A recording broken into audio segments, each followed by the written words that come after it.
Van is obviously a great coach. Got to do it with supreme focus, right? With razor sharp focus. Breathe what he's breathing. But he's a better person. Biggest thing you gave me was time. You didn't really know me. We were from the same neighborhood and area, but I was with a group of guys that wanted to go to college, wanted to play ball, and you actually gave us that reality that, hey, this can actually happen because we saw somebody that was like us and that we wanted to become. Only thing that matters is you come out here, play after play after play after play, and that's just play with each other. That's what matters. Recruiting is about relationships. It's built on trust. It's built on doing the right things. And it's built on your head coaches and your athletic director, their vision.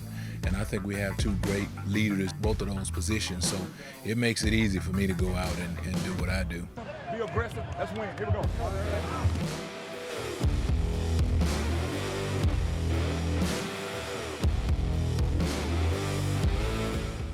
Once again, we are blessed to have another episode of Winners Win, Leaders Lead with Van Malone. Tonight, our guest is the accomplished Sean Frazier.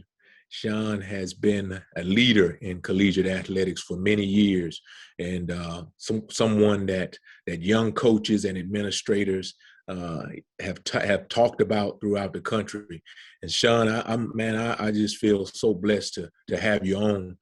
This podcast started with an opportunity to jump on with leaders in collegiate sports, and honestly, I was very reluctant to do it at first. But over the course of months, I've had so many people come and share that they've benefited from the guests. We've had athletic directors, we've had conference commissioners, we've had head coaches, we've had even a Super Bowl winning coach on our podcast. And, each time I've had the opportunity to learn. And so I really consider this to be no different. As we talk, our guest tonight, Sean Frazier, is the athletic director at Northern Illinois University.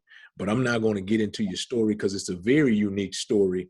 But I definitely feel like we need to share it with our viewers and our listeners. Sean, take us through your story from being a collegiate football player to now being an athletic director at Northern Illinois University. Yeah, I appreciate it, Van. Thanks a lot for having me, and I appreciate you doing this. Obviously, to have a chance to be able to talk about athletic administration, but more importantly, the opportunities for others to be able to pursue their dreams, if it's being a coach, if it's being an administrator, any way that I can give back, I want to do. So I commend you for having this platform to be able to have that conversation. So for me, as a student athlete, like many of us, it started on the football field for me. I grew up in Queens, New York, and then transitioned out to Long Island, New York, and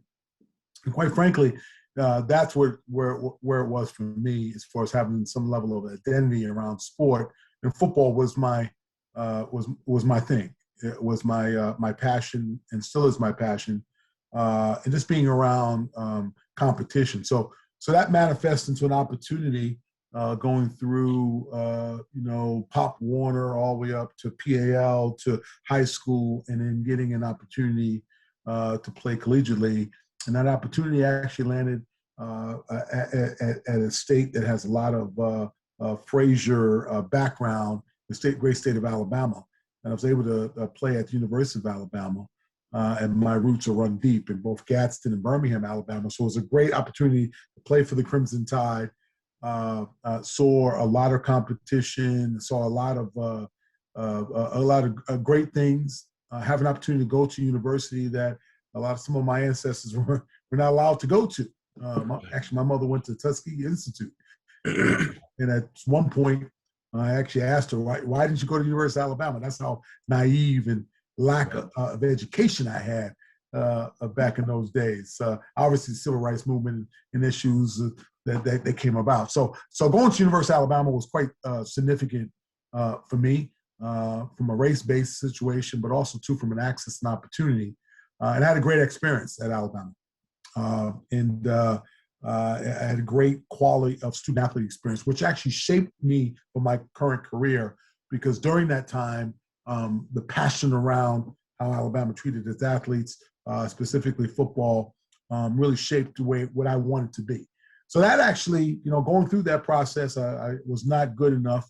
And I can say that publicly. I say a lot to be able to play at the next level. Right. But what it did for me is that, be able to compete at that level and to see things, it did shape my passion to make sure that student athletes had the same level of experience. I was treated fantastically. And I really kudos to the University of Alabama for keeping that level of expectation of excellence there.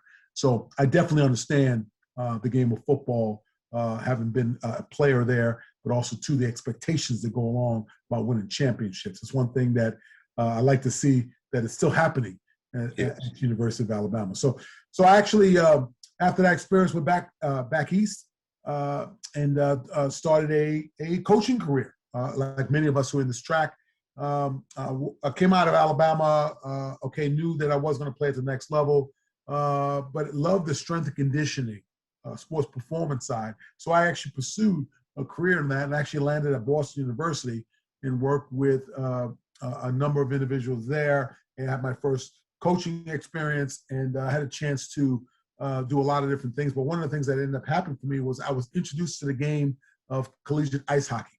Right. So going from football to collegiate ice hockey and working with a famed head coach by the name of Jackie Parker, who was a national championship coach, who was fantastic. And so the things I was doing for college football, said, hey, I'd like you to work with my athletes. And I didn't want to work with anything ice hockey related. I said, you know what, Coach, I'm working with the football program. He says, no, you don't understand. At Boston University is ice hockey. I said, okay. Right. Okay, I understand where you're coming from. I get it. But I didn't want to have anything to do with that. But thank God I did pay attention to that, did work with him, and then work with a number of folks. But I got my taste there. At that point in time, looking for assistant coach, one of the coaches on the BU staff got a job at the University of Maine and took me with him as his defensive line assistant. And so I went to University of Maine. But what was interesting about University of Maine, it was also an ice hockey school, too, that had football. So I went up to the University of Maine, and what's significant about University of Maine, and actually opened up my eyes about the administrative side. So when I got up there, and this is in Orono, Maine, very, very isolated area in the heart of the great state of Maine.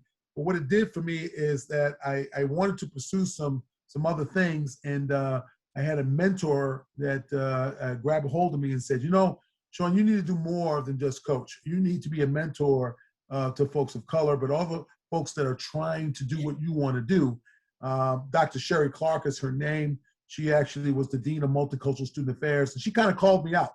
And she basically said to me, you need to do more than just coach. You need to mentor. You need to throw the rope back over the fence for other people.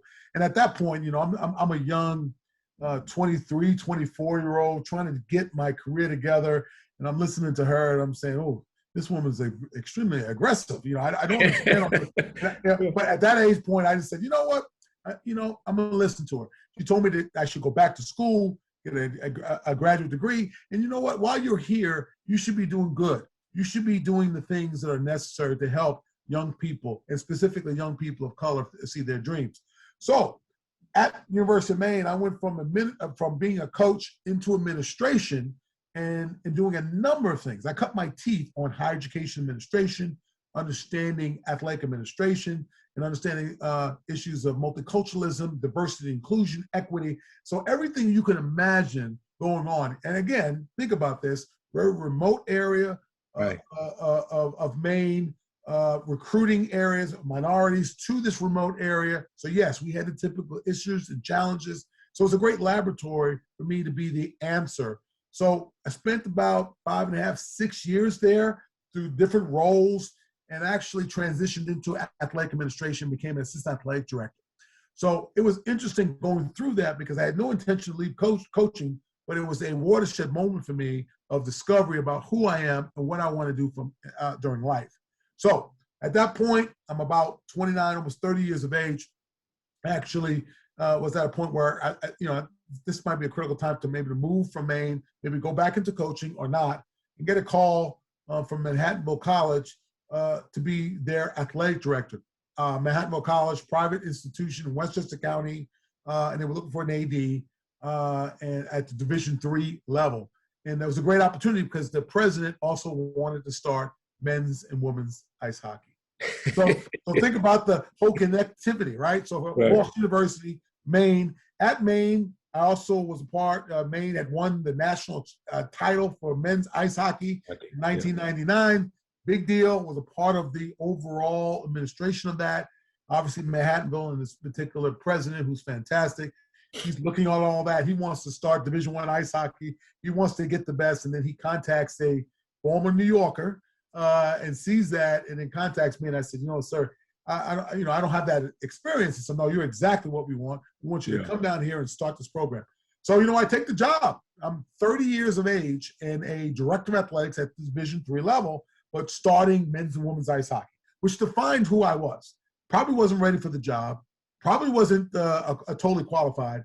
But this president saw something in me and said, you know what? I need you to start these programs, and I know you can do it. And by the way, hey, make it happen. So it was a great opportunity, and we did that. And I had to tell him that we could not play Division I because the NCAA Division III rules are that it would be non-scholarship if we did Division I, and that would not really help us to be competitive. So right now, Manhattanville has unbelievable men's and women's ice hockey programs that are very competitive, and we did a great job there. And it really worked out. It was a great laboratory for me to learn to be an athletic director. Again, age 30, I'm a director of athletics, and it was a great experience. So at that point, people are taking notice. A school by the name of Clarkson University, who is a hybrid, who has Division I men's ice hockey and Division III everything else. They were watching, they were seeing what was happening at Manhattanville. And I got contacted. And you know what? They were saying, we'd like for you to be the athletic director here. Now, this school is on the border of Canada and New York, the St. Lawrence River. So think about remote areas, talk about paying dues, talk about being in places, being a person of color, taking a part of opportunities. And so I took this job, and it was an unbelievable situation where they also needed to come into compliance with Title IX and some other things, and they needed to start a women's sport that was a partner to men's ice hockey. So they needed to start a women's ice hockey program. So I actually created a women's ice hockey at the Division I level at Clarkson. Okay, so it was an interesting process. It was multi-divisional. Division I, men's and women's ice hockey, and Division III and everything else. So that was a different challenge for me. And it was a great challenge and great people. Clarkson is a science and engineering institution, highly academic. Some of the best engineers in the country go there. A private institution, different experience, but they love their ice hockey. So I had a chance to resurrect that and do that and start women's ice hockey. The great story about Clarkson, they have won a number of women's ice hockey Division I national championships with the platform that we created there. So not that I was there during the time they won those national championships, but it worked. It worked, and we created something, and kudos to Clarkson and their passion around ice hockey. So from there, I went back to the Boston area where my wife's family resides. My wife is Dominicano from Spanish Harlem, 129th Street, but most of her family live in the Boston area. And it was really important to reconnect with her mother and her people. Great situation. So I took a job at Merrimack College, was recruited there, and there is Division II experience. They were Division II in all of their sports, including football, and Division I in ice hockey. You see a theme there with ice hockey? Again, in truth and lending, never played, never coached, just been associate that because of my strength conditioning background and the path that I took. So at Merrimack, I thought I was going to settle down. I thought that was going to be it. We were going to close shop, and we we're going to be able to live out our days. And I get a phone call from Barry Alvarez at the University of Wisconsin. And I had been about 2 years into the job. And again, we got the ice hockey thing working. We were doing everything on Division II, and it was a great experience for me. But Barry was looking for somebody that understood, here we go, ice hockey. They had just won national titles in both men's and women's ice hockey at the Division I level. So he was looking for somebody to continue that process, but also, too, who had a background in football, who had been a sitting athletic director. And if you know anything about Barry Alvarez, he is by far the best tactician, one of the best coaches, Hall of Fame, unbelievable human being. And he was matter of fact, and it was interesting getting that call. There's a person in there that I don't want to forget that really made this happen. It was Merritt Nobel. He actually passed away this past year, and he was a former athletic director at Michigan State. He played at the University of Wisconsin and was the go-between that connected Barry and me. So I don't want to not have that. God bless his soul. Right. He's the one that knew about me and knew that I had the hockey background and knew that I had the football background and connected me and Barry together. But that's how we got together. In Barry form, true form, he recruited my wife in his best broken Spanish that I do remember. And it was interesting having that conversation. So I went out, had a visit with Barry. It was a great recruitment. Never been in the Midwest, never been in Wisconsin. Just fell in love. I will say that University of Wisconsin, quintessential balance in academics and athletics, just unbelievable place. And it was a great run. I actually went back, we won a number of national titles, been involved with football, all the sports, rose through the ranks from associate athletic director all the way up to deputy over a 6.5-year stint. And it was a great opportunity, and do not trade that for the world. So got there and went through a time with Barry, and then saw an opportunity at NIU at a point where I was athletic director coming there, been associate to deputy, and then needing to be able to run my own program at the FBS level. And NIU came calling, looking to do that here in DeKalb. And that's how I got here. I got recruited by a president that's extremely passionate and wanted to increase visibility around diversity and inclusion, as well as keep our championship ways in the area of football specifically, because NIU had made it to the Orange Bowl and has been consistently championship and being, quite frankly, still the win percentage champion in the MAC as well as in the state of Illinois. So we had a lot of stuff around football that was extremely important, which was part of my DNA, but also to be more than an athletic director, to be an administrator across campus as well as in the community. So that's how I got to NIU. 8 years later, I'm here.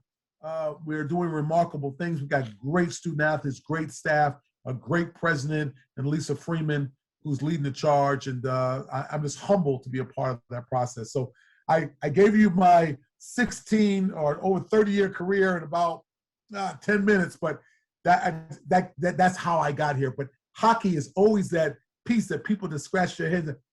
How did you get involved with hockey? So at least now people know how I got involved with it. Well, so I've heard this story before, and each time it's just amazing that there's so many lessons as you sit and you listen, because football coaches want to be football coaches.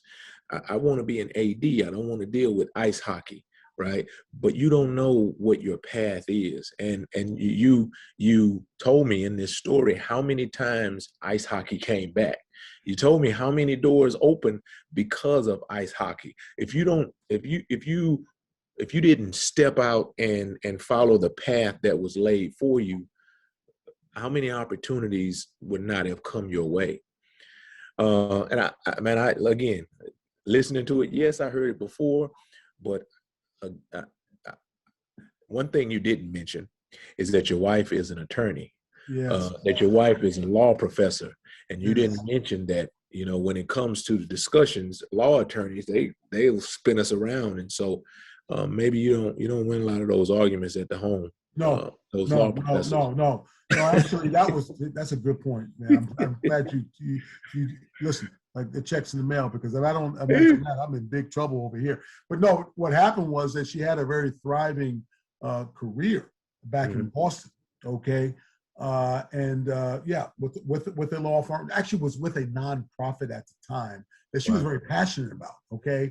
So her specialty is immigration and domestic violence. As you can imagine, those particular areas are significant in our history here, right? So what there was an opportunity at Wisconsin within the clinic structure of the law school of using that skill set. So she actually was a part of running the law clinic for immigration and domestic violence, which again, as you can imagine, dealing with undocumented, dealing with some of the things that go along. She's also bilingual. She's Dominicano. So there was some things there. So yeah, the one who's the more accomplished in this relationship is clearly Rosa Frazier.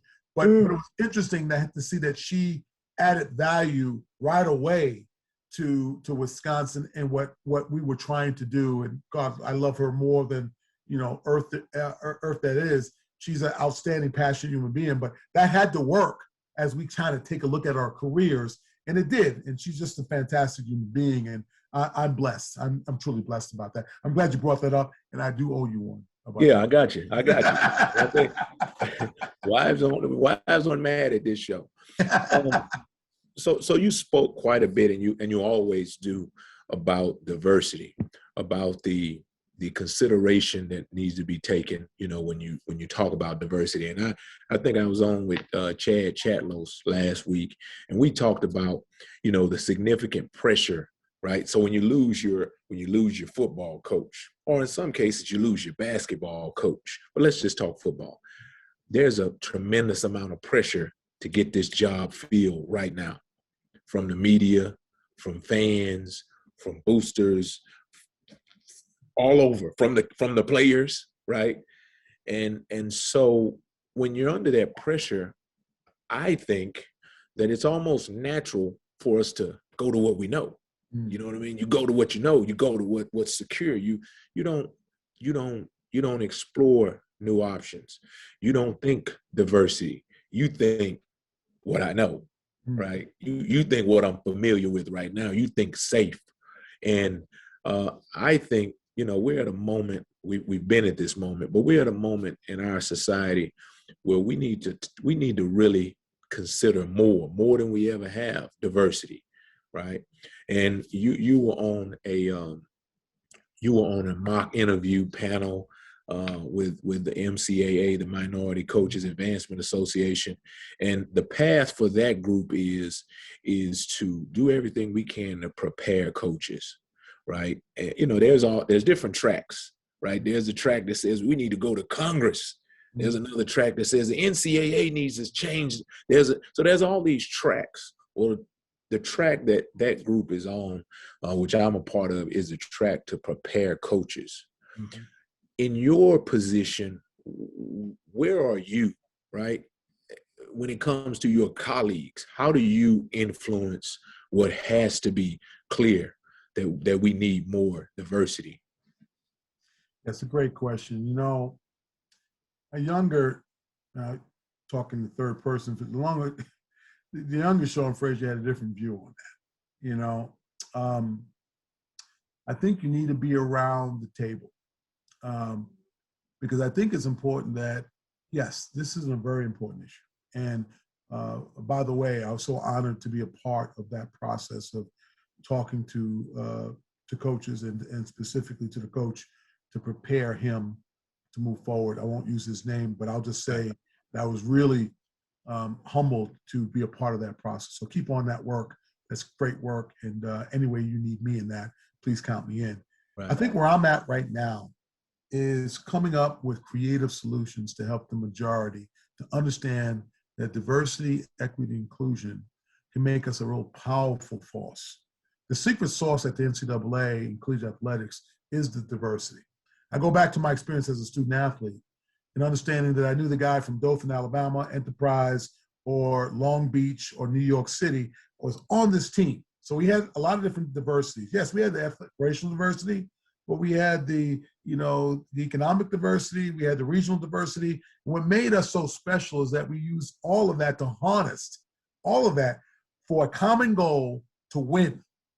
And what made us good is that we took all those differences and we left them at the doorstep and we worked together, regardless of what we looked like and where we came from and who we are. Now, I'm not naive, much educated, older man to understand that these issues are important for us identity.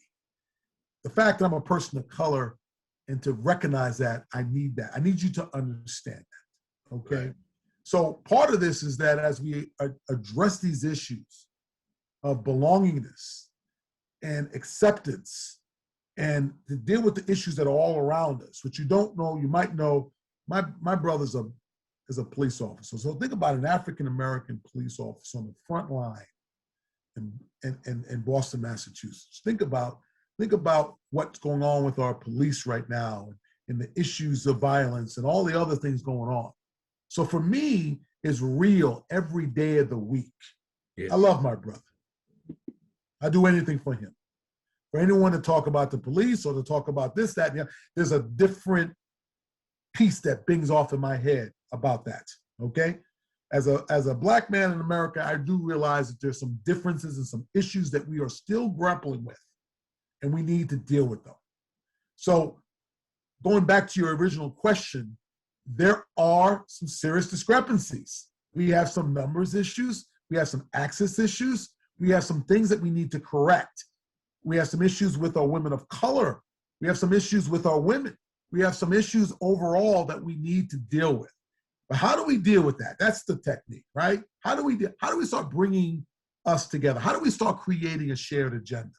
These are all things that I believe people in my position need to grab hold of and being a part of the solution, not part of the problem. So I see it as this way. If I can, in my platform, have a conversation to bridge gap, if I can see a way where I can make an important hire, or I can talk to a majority male that's sitting in the AD role or head coaching role, that's my job. Right. To kick some people in the behind 24/7 on this issue, people are going to have a different approach on that, okay? But what I got to start to do is do everything I can to start creating a shared agenda in any way I can. Right. And that's why the things that you've seen I've been involved with, from our Lead One project to just in general conversations like this, it's time for us to find a common linkage or common intersection on this. And that's the only way I can lead, because when I leave this earth, I want to be able to look back and say, hey, I did something. I did something at least that got people talking and having conversations, and then we moved an agenda in any way possible. So that was long-winded, but that's where I see it right now. Because you could take the combative tack. You can, and I'm not saying that's not the wrong tack. I'm just saying that for me, as a 50-something-year-old man who's now been in a 30-plus year career through coaching, administration and everything else, and as a student athlete, I do see that there's some commonalities, but there's still some hesitancy to get it done or pull the trigger to make these things happen. And I think the best way to do that is to give people the tools to feel comfortable to be able to do that, regardless of the race or gender component associated with that. Right. And I totally agree. The fact that, again, we can't flip all the tables over, break out all the windows. That's not going to be the way.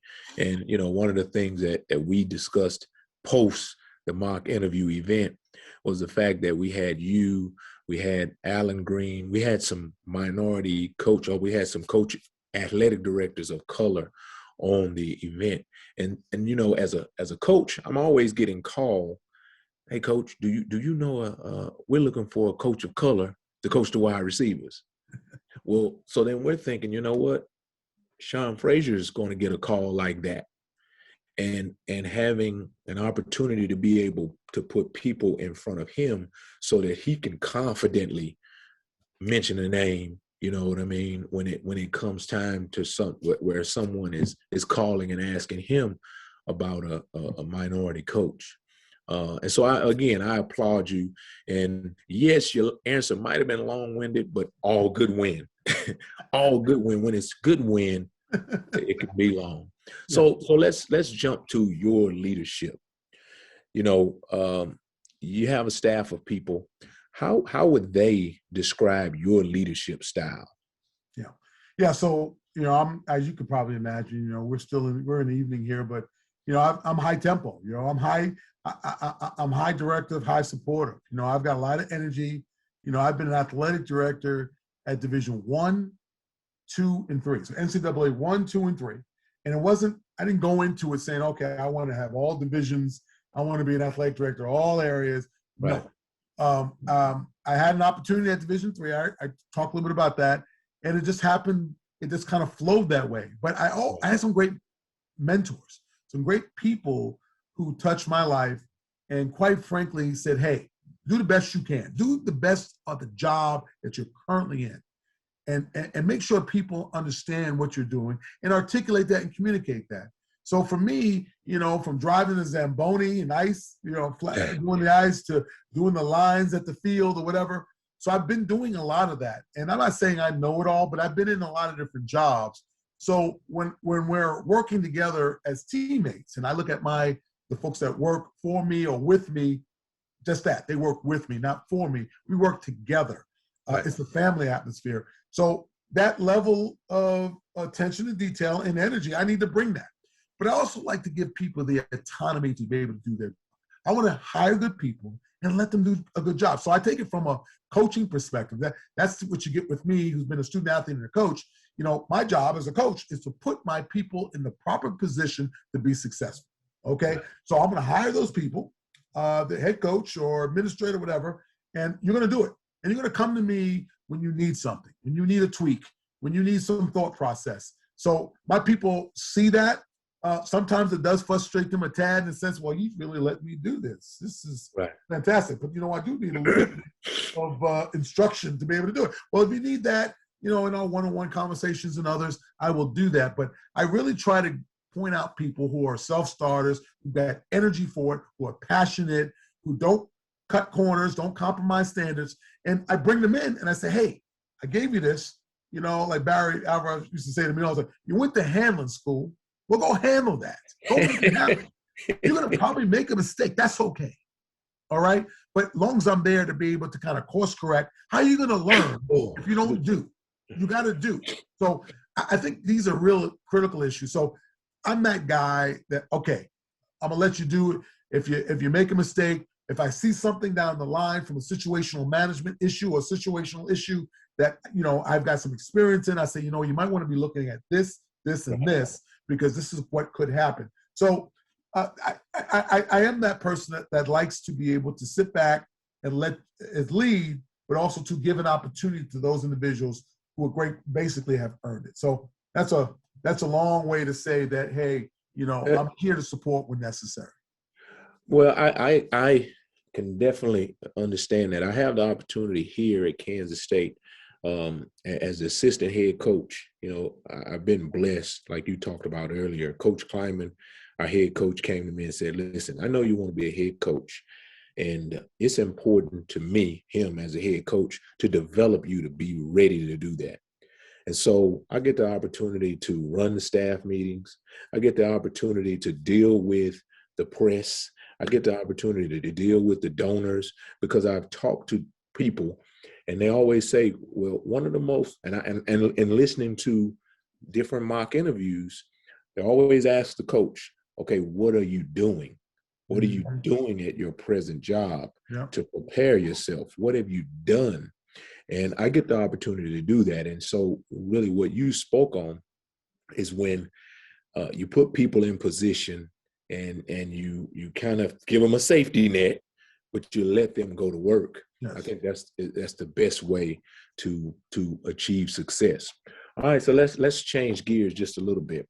We are now in 2021. 2020 was a rough year in a lot of different ways. But from COVID protocols to initiatives to deal with social justice, which, by the way, all of this is still going on. What did that do for you as a leader, and how were you tested as a leader as you dealt with these issues right in your face? Yeah, no, what it all exposed us. It exposed us as an industry. I think that we look at the social justice issues, the racial reckoning, all the things that went on with George Floyd, that it really tested our systems, right? So if you weren't talking about diversity, equity, inclusion, if you weren't practicing, dealing with people's differences, or just in general, having conversations with student athletes, you were having a tough time, because in this situation, the racial consciousness really boiled over. There was some things, you can go back to the 60s, 50s, civil rights movement. We can go farther and farther. Some of the old heads and folks that have been involved with this is nothing new. This is something that America has been dealing with since the dawn of time, since we've talked about slavery and the like. So this is something, a part of our DNA as Americans. This is something we deal with. But I think what you're seeing now, especially with the younger Americans and folks that are this generation that we're currently dealing with, is that, they're fed up, they're tired, and then what we saw that carried on in a very visual, graphic way is seeing a man who's basically killed on live TV, and that image going over and over and over again, and people just getting angry of every different race. So that changed it, because it was like, oof, there it is. And then people just polarized by this. And in the backdrop of Kaepernick and all the other social injustice issues of our time, social media platforms that are blowing up, this thing went viral. It just went viral. And then those people who were not prepared, who didn't have open dialogues on different discourse around race relation or inclusion or equity and all that, they were at a disadvantage, because the students and the student athletes and the college athletes and the college students were saying, this is enough. We're tired of this. We don't understand this. This is not who we are. And it wasn't just the folks of color saying that, it was all that was saying that. So it changed the way we as higher education professionals and athletic administrators were dealing with, because, gotta drop that, because this is real. Right. Here it is, people out there protesting, this is it. So it changed everything.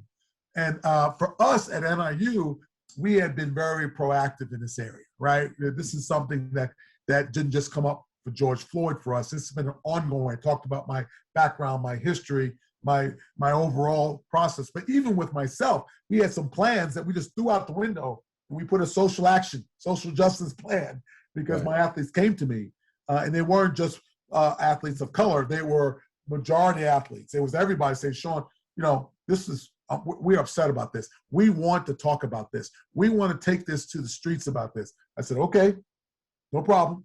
But we're going to do it the right way. We're not going to break any laws, and we're going to do peaceful protests and everything else. So it was different for us, but for others, it wasn't. It was a, oh my God, we have to change what we do, because this is real. The world is speaking. They were picketing and protesting across the world, in Paris, France. This wasn't just here in America. And you have to be able to take a look at this and be responsible.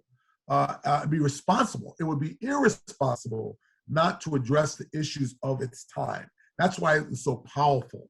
And when you saw the images on the social media platforms and TV, it's real. It's still real. So I think it's changed the way we do business as higher education professionals. And we have to pay attention to that and keep our young adults close to us about what can we supply you. Then we throw in COVID-19 and the pandemic and all the other issues that go along with that. So you can see this is extremely, really challenging in managing all this stuff. Yeah, I mean, when you think about it, we were able to, or I won't say able to, we were forced in 2020 to deal with all this, right? Because it was in your face. It was on live TV. But, these things have been happening. And one thing that as I looked at the players on our team, and I looked at the players on teams that I have buddies on, and, as they talked about what was going on, this generation of student athlete, they have a different platform than you and I did, right? No question. Today, anybody can be a reporter if they have a telephone, right? That's you have a correct. cell phone, you can be a reporter. And so social media, you can touch millions of people by your words on social media. You type 140 characters, whatever that number is, and you can go around the world. And so these young people, they understand that. And they, it seems, are much more committed to no, we won't change now. No, we want to see something different right now. Whereas I would say my generation of student athlete, we were much more understanding of things take time, right? These young people, they want it different, and they want it different right now. Why? Because they can push their button on their phone and they can They can get it. They can push a microwave right now and they can get it. And I think that's a big point. So let's shift gears one more time, and let's talk about you when you're hiring, okay, a person, a coach. I understand, and in listening and learning over the years, I understand how important it is for a prospective head coach. He has to have a certain presence about him. He has to, when you look at him, if I'm the head coach if I'm the athletic director at ABC University, I have to imagine that man or that woman. I have to imagine that person leading my program. And there's a lot that goes into that. But what I would ask you is what is it what goes into that for you as the athletic director when it comes to hiring a key position on your staff, such as a head coach? Yeah. No, and I've done that just recently, did that with our head football coach, with Thomas Hammock, about a year and a half ago. And then just recently with Sean Burno, with our head men's basketball coach. And so again, I had some experience in that area, and taking a look at the profile. One of the things that was interesting is that, and I've been talking to a number of assistant coaches, like, this is a good time to be able to kind of cultivate, get to know young talent and folks that are out there. Some great conversations I've been having, some really great talent out there. I think for folks to keep in mind is that, you are your brand, right? And how do you manage that? And how do you make sure that you communicate that? And how do you make sure that your brand and who you are in sync with what the needs are at whatever university that starts to have an opportunity? So one of the things that I always tell folks is say, hey, be authentic. Right. Be the same guy or gal you were on Monday is it on Tuesday, and on Wednesday, Thursday, Friday. And, they chuckle about that. But, I want to be able to call you up and I get the same energy, the same person, the same results, the same expectations. I want to be able to have that. And I want that to be a hallmark of how you do business. And, being authentic is being who you are, right? Not some type of created image that you might get off of the internet or somebody else that's not you, okay? Right. Be you. And how you be you is come up with your own core values, mission, vision about what you see yourself accomplishing, okay? So once that's done, then I can live that. I can understand that. I can see how that fits in and how that's going to be a part of who we are. Right. Here at NIU, we have this thing called the hard way. It's a good old-fashioned blue-collar, roll up your sleeve, get after it. This is who we are. It's the hard way. We get it done the hard way. That's who we are. So we've adopted that. So we're not going to change that. That's not going to be, manufactured someplace else. That's not just for the year. That's not the saying that we deal with. That's who we are. That's the team that we are. That's who we are. So, we want to see how you fit into that. We need to see how you can articulate that message. We want to see the authentic nature of who you are fitting into that process. So that process is key. So I think that for an overall process in general is really about making sure that you know who you are, who people think you are, and that your overall branding. Let people say, okay, what are you hearing out there? What do they think about you? It used to be what you know, then who you know. Now it's who knows you. I've said this a number of times. Yeah. Some people get it right away. Some people don't. People have already assigned the brand and image of who you are before you know it. And what you don't want to do is all of a sudden find this out and then you don't know. You need to fill the narrative about who you are. Let people understand who you are. So all of a sudden, when I get a resume, I know him and I know that, or this is what I got something. So it's very important to establish that in a way. So I look for NIU, might be a little different than what I'm looking for at Wisconsin. Wisconsin is a different viewpoint. Not to say it's too far away, too Midwest, hardworking, blue collar, get after it type mentality, but there's a different framework for Wisconsin. Obviously, there is for NIU. And I think it's really important to be able to establish that, understand who you are, and then when you come into the interview session, you can speak to that, and then I'm not questioning, your overall support for our program, because I got a good understanding based on your authentic nature. Which I think, that goes into another point when you talk about a coach who is looking to be a head coach, that you don't just go and you don't just jump on anything, because it might not be a fit for you. You might not be a fit for the university. University might not be a fit for you, which I think I understand that could be difficult for a coach. Man, I want to be a head coach. So but you're not setting yourself up for success if you go into a situation that's not a good fit. There's a book, I can't remember what book I read it from, but it says once in a lifetime opportunities, that's just what they are. Yeah. That means it's the right fit. Correct. Right? Yes, it's once in a lifetime, not the right fit. Right. Another book that I've read it a few times, The Energy Bus. Yes. Energy Bus, different people get different things from books. Yeah. What I got is that I'm here to change. My mission is to change the world through sports.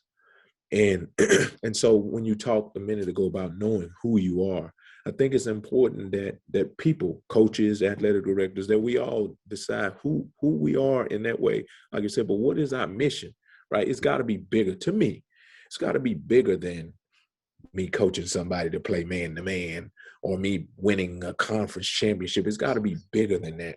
And if it is just that, it's so limiting. I think as a head coach, you have the opportunity to influence GAs. You have the opportunity to influence assistant coaches. You have the opportunity to influence administrative assistants. You have the opportunity, of course, to influence the players. And so to take that great responsibility, and look at it as an opportunity to change the world, because the running back, right, freshman running back on the team, I'm going to coach him throughout his career. And then he's going to have a kid. And then that kid is going to have a kid. Mm-hmm. And that kid's kid is the one who's going to find a cure for cancer. Mm-hmm. But it was because of the way I coached the grandfather, the way I coached the grandfather. The great-grandfather, yeah. Yeah, like the morals and the ideals that I gave. And that's really the way I look at it. I got one final question for you. And you kind of alluded to it earlier. The young Sean Frazier. What would you tell that dude that you know now to help him navigate a little bit better? Yeah. I tell him that's a great thing, because someone asked me to write a piece very similar to that, and I think you'll get it first here. I think the biggest issue is have patience. I think a lot of times, and I remember this, and I have a great mentor by the name of Jim Livengood. Jim Livengood is the former athletic director, University of Arizona, UNLV, Southern Illinois, and Washington State. He had an illustrious career, just a great human being, and got paired up in an NCAA program called the NCAA Fellows Program, which is now the NCAA Pathways. And we got paired up, and it really changed my life, because he was a top 5, and still is in my eyes, a top 5 athletic director. He's retired now, God bless him, and we still talk to this day. And I remember he talked to my wife one time. He said, "You know what, he's a young bull. He's gonna be in that pen, and he's gonna keep on bucking until he gets what he feels that he deserves. But you know what?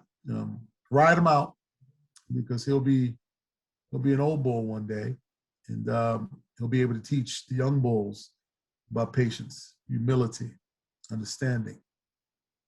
And I remember that. I go through it as I'm sitting at FBS athletic director and talk to him today. But as men, he said that to Rosa, my bride, and everything that was open. Okay, yeah, I can do that job. I can do this job. But again, it was the right fit. It was the right timing. And I learned from him.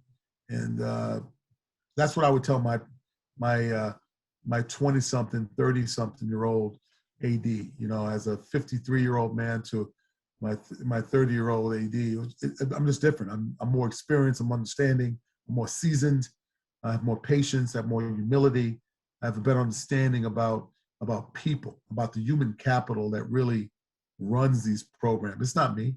I'm a servant leader. That's what I do. I'm here to make sure that people are in the right situation so they can realize their dreams, goals, and aspirations. So obviously I did not have that at age 30 or younger. And I would, if I go back in time, I would say, listen, have patience.